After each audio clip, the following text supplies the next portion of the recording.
We've started exploring the Purim story. We've had two parts on the Shir. First of all, the wider history, and then we started exploring the party. The big party that lasted for 180 days plus 7, and the drunk and the beauty contest and all the other craziness that took place. And our great chauvinist Haman, who decides that he will not allow for this for this wife to boss her husband around. Otherwise, we're in deep tsaros. So, yep, they make a decree that no man should ever be spoken to harshly by their woman. And everybody said amen. And Vashti was killed. Next day, Ahasuerus wakes up after 187 days of partying and murdering his wife at the end of the party. He wakes up and he's feeling totally weird. I mean, that's quite a hangover to wake up after 187 days of lockdown, eating all day, and drinking mainly. And you know, non-Jews often drink more than they eat, so you can imagine how bad that is. And wakes up and he realizes, hey, where's my wife? And someone says, what do you mean, Your Honor? Yesterday you asked us to kill her. Mr. Meshiga? I what? What do you mean? You made a decree to kill her. Nonsense. Blows a tantrum. And everybody comes and says, Your Honor, the truth is the truth. You asked to kill her. What are we supposed to do? It's, you know, that's just the reality, the way it is. So, the king's feeling very sorry for himself. Like most men, they kvetch about their wives, and once the wife is gone, they start feeling very sorry for themselves because they have nothing, they have nobody to take care of them, and they have nobody to kvetch about. So, he gets into a very dispirited mood. He's feeling very down, heavy. Fine. So the gentlemen decide to go on a real beauty contest in which our Majesty, the King, is going to find the ultimate queen. The fact that he's a big schlub, overweight, ugly, undistinguished person, he's the king. So we're going to have to get the prettiest girl. But we're not just going to have a beauty contest, we're going to take it a full on. Each girl that gets chosen will have to go through a year of beautifying herself. 6 months in oils and 6 months in perfumes. Can you imagine what she smelled like after a year? Like I can imagine, like if perfume in 5 seconds is not enough, and you need perfume for 6 months and oil for 6 months, God Almighty. Yeah, never mind. So after Nahal, a year of preparation, then the king has to have a night with her, try her out. The problem is now that the king was with her, she's already been with the king, so she's somewhat the king's wife. So she cannot go back to be a foreigner. She can't go back to be a regular, you know, a common person. So you had a whole harem of women who were with the king once and now had to live the rest of their days alone, no man, no children, nothing, because the king had had them for one night, and that's it. They are holy, but the king didn't want them. They were the king's rejects. So they just moved to the second house, called the house of the concubines, and the guy in charge of it was a guy named Shashgaz. God knows what was taking place. And that's where they went and lived the rest of their life. So there were 2 houses. There were the houses of the women before they met the king and after the king. Before they met the king, they stayed with another guy named Haggai. Literally, that was his name, Haggai. And Haggai was his job to prep these girls pretty much, I guess, for the Miss Universe competition He's going to prep them up. And then when it's their night to be with the king, all they could do is pray that the king accepts them, because if they don't get accepted, then they're going rejected straight into the other house where they're just going to die old and lonely. Okay, so they're searching around, and this is going on for years. This is not a once-off event. This is years taking place where the king is literally trying out every beautiful woman in all the kingdoms. Remember, he was a king of 127 countries. He had a selection, and nobody was talking to him. It wasn't working. No mazel. Never. Can you imagine? Now the guy Pashit, not connecting with anybody. Or maybe he was just connecting with the fact that each night he gets somebody else. Point is, he wasn't choosing anybody. So they continue searching and searching and searching. This is 4 years after the party that took place. 4 years later, after 4 years of trying out various women, Esther, whose other name was Hadassah, that's where the name Hadassah enters the Jewish people, Hadassah, it's a common name. She, according to tradition, she was 40 years old. She was no youngster. And she was selected. According to some opinions, she was married to Mordechai, or she was still bachelorette.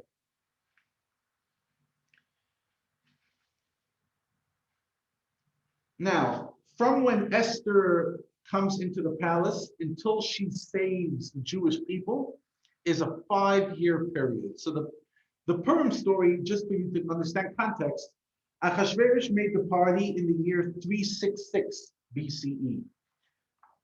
Esther goes into the house, into the castle, 362 BCE, and the miracle happens 357 BCE. So the whole Purim story, from the party that we started discussing last week till the Jewish people are saved, is about a 9-year period.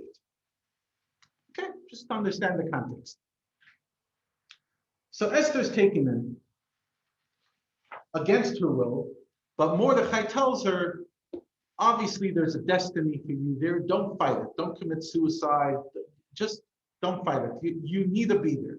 Because, you know, many Jewish women would say, if I have to be married by this shegitz, I have to be married by this king, non-Jewish king, I don't want it. I'll choose death. She was a pious woman, but this was her role for whatever reason. So she marries him. She gets married. I mean, she has her one night stand. The king loves her. He's infatuated with her, and he asks her to marry. The problem is, although he loves her, she's giving him the cold shoulder. She's playing hard to get. She doesn't tell him what her name is, because her real name was Hadassah. She goes by the name Esther, which means hidden. She came up with this new name, Esther, I'm hidden. She doesn't say which religion she's from. She doesn't say which nationality she's from. She doesn't say who her parents are. Garnished. Now, if you're with this woman for a day or two and you don't know anything about her, fine. But Achashverosh is with her for a while. So, Esther, tell me about yourself. Okay, is there anything else you'd like to talk about tonight at dinner? Now, you know, most men would kvetch that the wife talks too much, but this guy was kvetching that the wife didn't talk at all. Garnish had nothing to say for herself. Nothing. So the Megillah tells us that that Mordechai, who was by then an advisor of the king Esther arranged that he would become an advisor. The king asked Mordechai what to do. So Mordechai says, why don't you go for a second beauty contest and see if anybody else tickles your fancy? Tries again, Segatnish, doesn't go anywhere.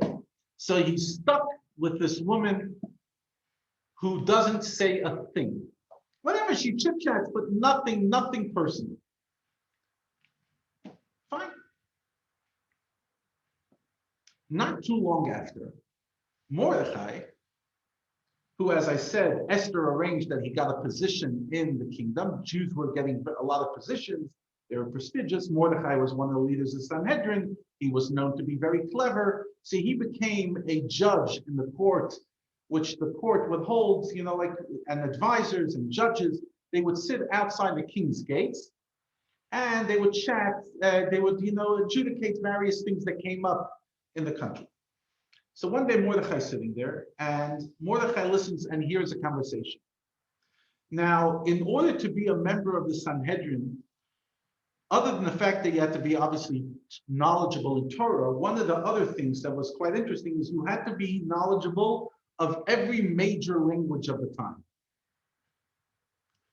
So chances are he wasn't knowledgeable in what they spoke in Mexico or whatever, like in the ancient Americas, but all the languages that were spoken in the kingdoms, etc., and the areas.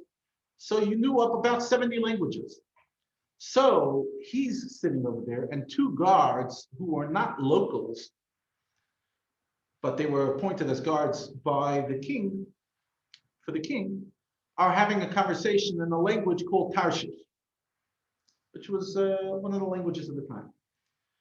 And they're talking quite confidently because they know that nobody in Persia talks Tarshish. But Mordechai talks Tarshish.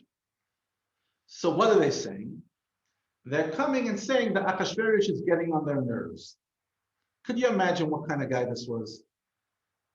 Takes women, throws them out, drives his guards crazy. Give me a cup of water. Don't give me a cup of water. He was just like a selfless, selfish, miserable, like a real, your teenager who's extremely entitled and comes and starts talking to you as if you owe them everything.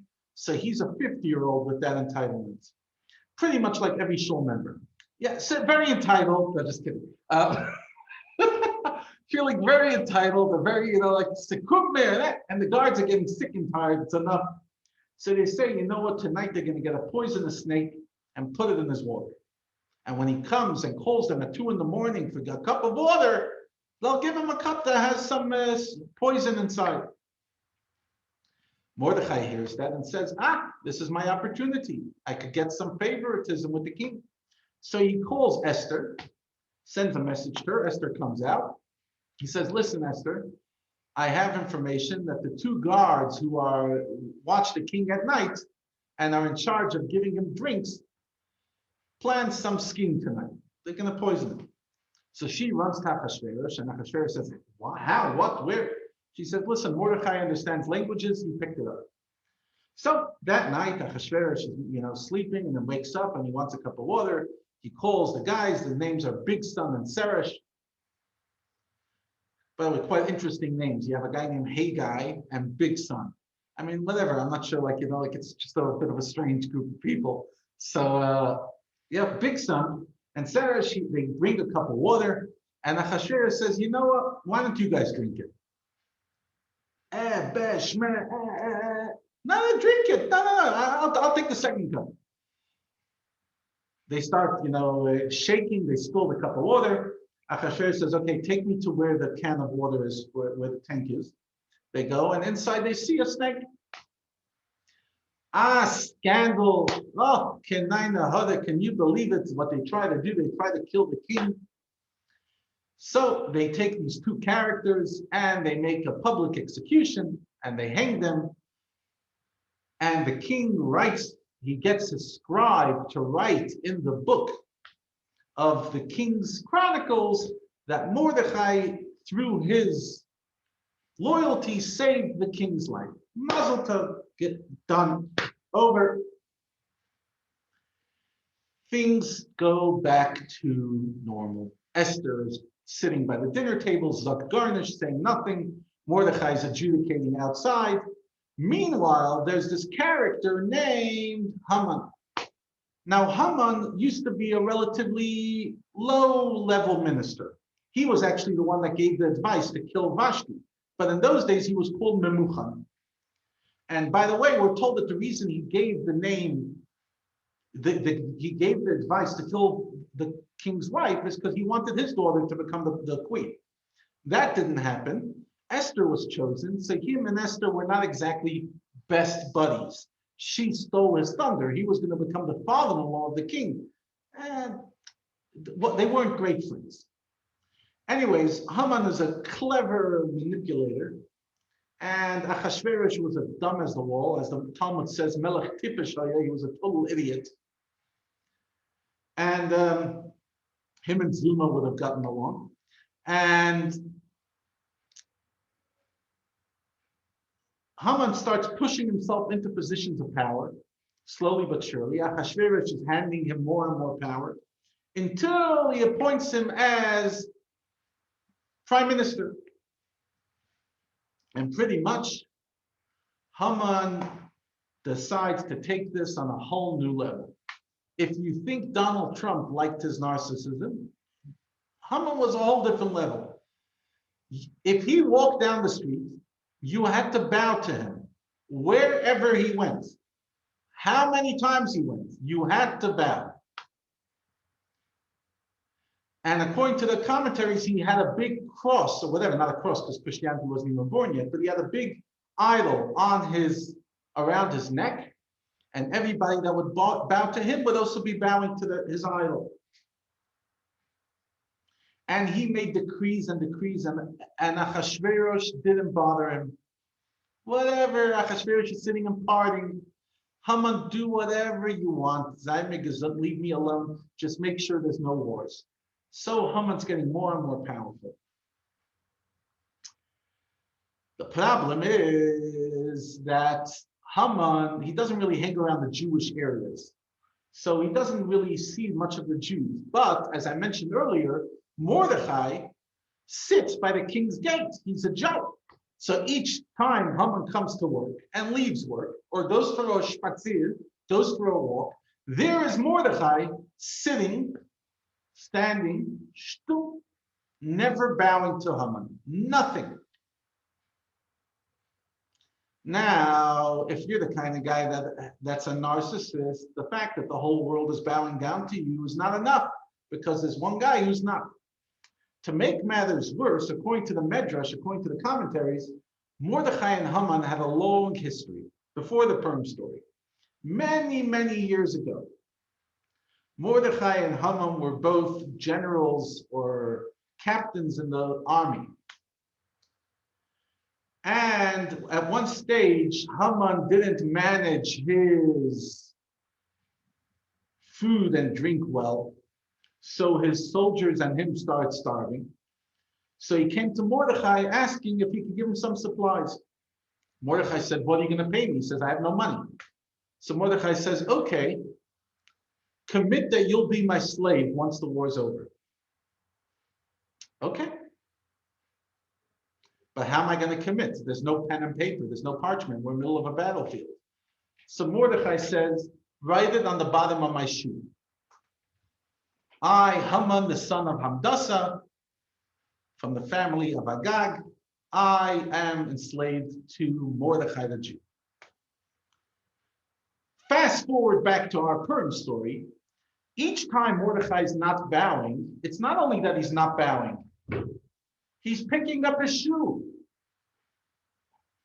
and letting Haman and all the other people see what it says.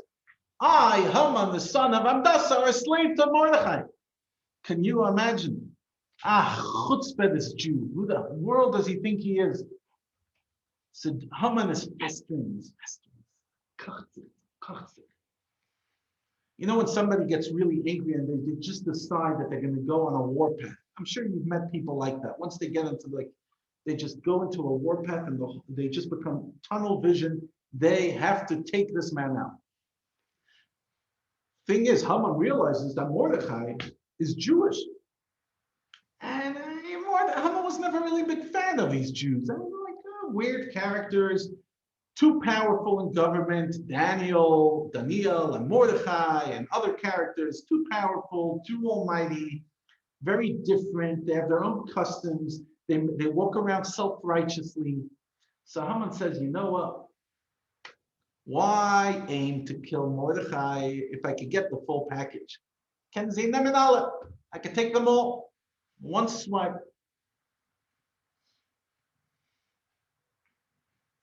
Now, Haman, not only is he an anti-Semite, He's also a bit of a magician, a bit of a, spiritual energies kind of guy. By the way, spirituality doesn't always mean positive spirituality. There's negative spiritualities as well. That's where people like witches and all these kind of characters come from, because they manage to tap into other energies.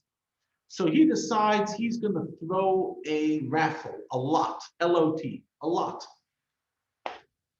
to see when is the optimum time to kill the Jewish people. By the way, how do you say a lot in the language of the time, in Persian and Aramaic? Poor. And many lots, many raffles, Purim. So that is why the Chag is called Purim, because it was for the lots that Haman threw. So, throws a lot. He goes through the months of the year. He says, okay, let's figure this out. Which month should I decide to destroy the Jewish people? He was currently in the month of Nisan, which is the month of Passover. Nah, that's not a good month. Iyar, that Jews count the Omer, not a good month. Sivan, it's the holiday of Shavuot. He goes through month by month by month by month. Each month has its positive energy. Finally, he comes to the 12th month, which is the month of Adar, which is the month we're starting tonight, Rosh Chodesh Adar. And he says, nothing in this month. Perfect. Not only so, it's the month that Moshe died. Moshe died on the 7th of Adar. By the way, that's why the Chev each year has their day dedicated to the people who work in the cemetery on the 7th of Adar. Because it's Moshe's Yortzeit, it's a distinguished day. So all the Chevra Kadishas around the world use this day as a day of fasting, in case they didn't do their job perfectly, and a day of honoring the Chev. It's very much a day focused on the people who deal with, unfortunately, death. So he says, this is the month that Moshe dies. Perfect! I'll kill the Jews. So he sets down a calendar, month. Then he has to make a raffle. Which day? Makes a lots, throws his lots, and comes out 14. 13. The 13th day of the month of Adar will be his day. Mazel tov, mazel tov. I have a date. Problem is, the date is only 11 months from now, because as I said, he's in the month of Nisan, so he has to wait for the full year till next year comes around. Cool. He's feeling, as they say in South Africa, chuffed with himself. I have it down to a science. I know when to kill the Jews and how to kill the Jews. Now I have to figure out how to make it happen. I have to go convince the king Achashverosh to kill the Jewish people.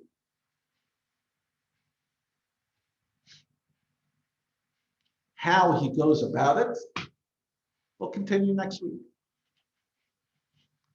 Shkaya, guys.